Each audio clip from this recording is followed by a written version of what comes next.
Welcome top news today. In November, while on Fox News' his seemingly go-to network for daily intelligence briefings, he complained to host Laura Ingraham that despite leading one of the greatest economic revivals in the history of our country, he was not getting enough credit for it. And Trump made that very point yet again a few days ago with his tweet. So many things accomplished by the Trump administration, perhaps more than any other president in first year, sadly, will never be reported correctly by the fake news media. Finally, it looks like things are changing. The non-partisan PolitiFact.com, the Pulitzer Prize-winning fact-checking media outlet, recently announced its signature annual award. After reviewing scores of statements made by politicians this year, it has declared that the big winner of Lie of the Year for 2017 goes to one told by cue to the drum roll and prepare the confetti Donald J.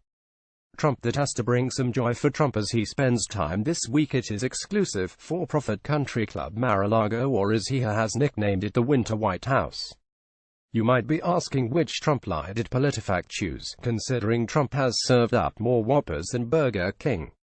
Well, it goes back to May 2017 when Trump told NBC's Lester Holt that this Russia thing with Trump and Russia is a made-up story. As PolitiFact notes, Trump told different versions of that lie several times in 2017, such as in September when he tweeted, "The Russia hoax continues." But it was his comment in May that earned Trump this honor. Although there hasn't been any evidence that points to direct collusion between Trump and Russians, there is no denying that the Russians interfered in the presidential election. Still, the president continues to just that despite evidence of Russian meddling.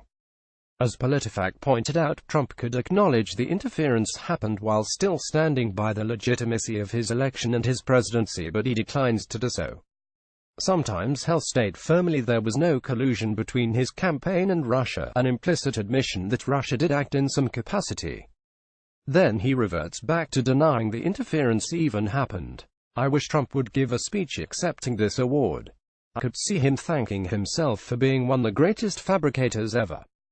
Trump would then slam the haters and losers, and of course those in the fake news who doubted he would ever win such an honor.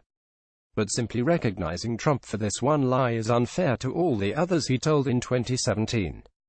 So let's take a quick stroll down Trump Pants on Fire lane, courtesy of PolitiFact, to look back at some of the other tall tales he gave us.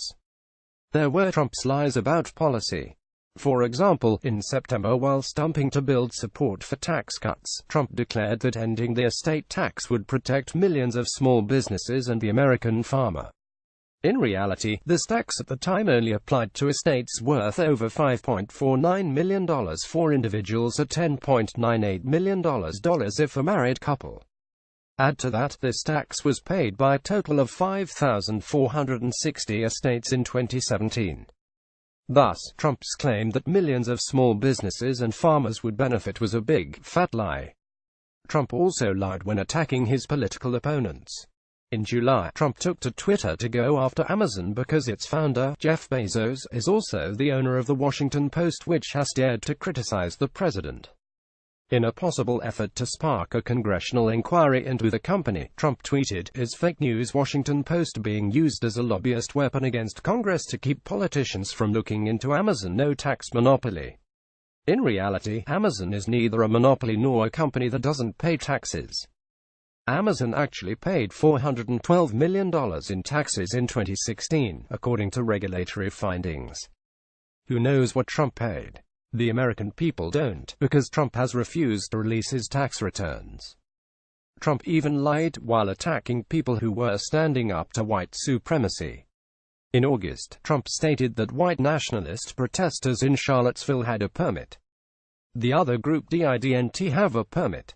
This was the same press conference where Trump infamously stated that there were very fine people on both sides. In reality, those protesting the vile white supremacists actually had a permit despite Trump's attempt to smear them. And there were just so many other pants-on-fire lies by Trump in 2017, from his February statement that terrorism attacks in Europe are so frequent it has gotten to a point where it's not even being reported, to his lie last week that the federal government's diversity visa program gives us the worst of people from other countries. Although Trump's Lie of the Year award may be a bit tarnished in his eyes because he isn't the first president to receive it, one of his arch-nemeses, President Barack Obama, beat him to it when he received this honor back in 2013. At the rate Trump is going, I bet he will win this award many more times before he finally leaves the White House.